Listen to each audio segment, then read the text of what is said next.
There's no relationship like father-son. My dad was a blue-collar man that worked 8 to 5 every day, that never missed a day of work. Everything he made, he put into his kids and his family. He's just a special man, and he happens to be my father. I told him I get all the accolades and all the glory, but really, truly, he deserves it, not me. His story and his son's story became in many ways our story, confirming the belief that a humble family in a working-class town could spawn the greatest player on the planet, just so long as they had a backyard rink.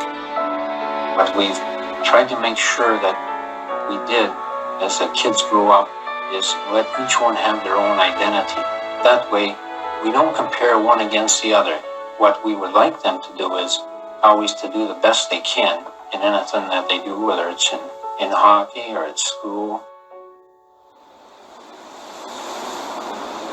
Walter Gretzky was born to Eastern European immigrant parents and grew up on a farm just outside of Brantford, Ontario, a town that before his famous son's emergence was best known for Alexander Graham Bell and the manufacture of farm machinery.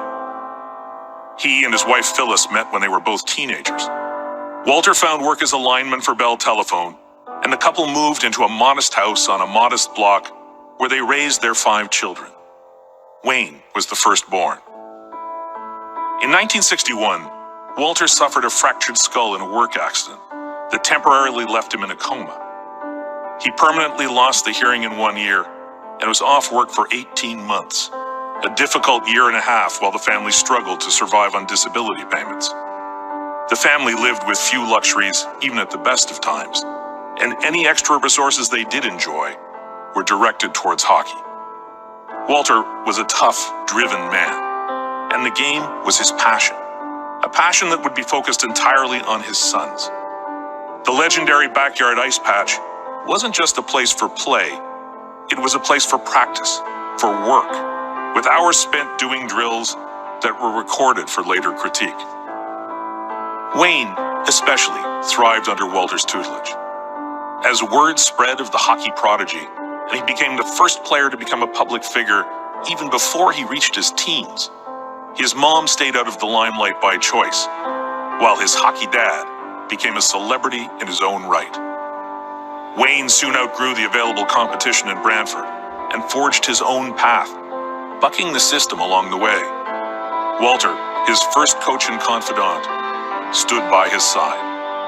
He was so much fun to be around, you know. He'd have these little subtle things. He'd talk about hockey, and, you know, for me, I idolized Wayne. I knew Walter was the one that trained Wayne, so I was always very intrigued by him. I just always remember that if we were in a slump and Wayne wasn't playing well or the team needed a win, Walter got the call, and they flew him in. Somehow or another, they would let Wayne know that Walter was in the building, and if Wayne knew that before the game, we were pretty much assured to win, and we were pretty much assured that Wayne was going to break out of his slump.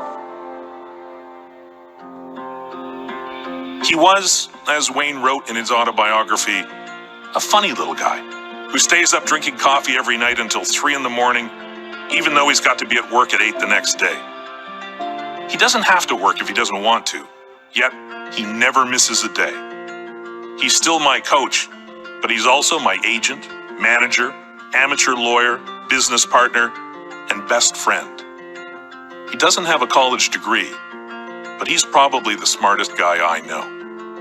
In 1991, at age 53, soon after he retired from Bell, Walter Gretzky suffered a stroke which nearly took his life.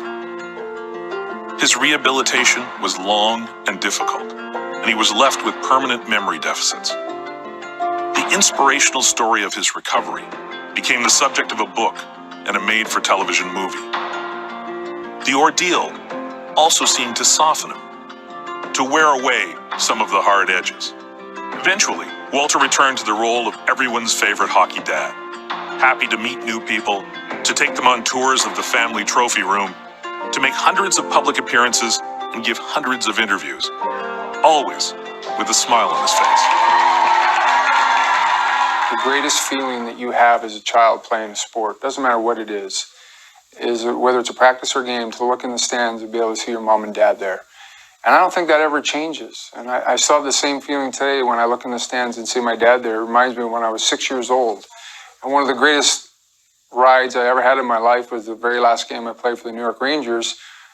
Going to that game, knowing it was my last game, I rode with my dad. It was like my first game when I was 6 years old. Seeing Wally, it was possible to believe that being the best could still boil down to a few simple, comforting truths, having to do with small towns, fathers and sons, frigid winters, flooding the yard, hard work, perseverance, and an undying love of the game. As long as there is hockey, his story will be told.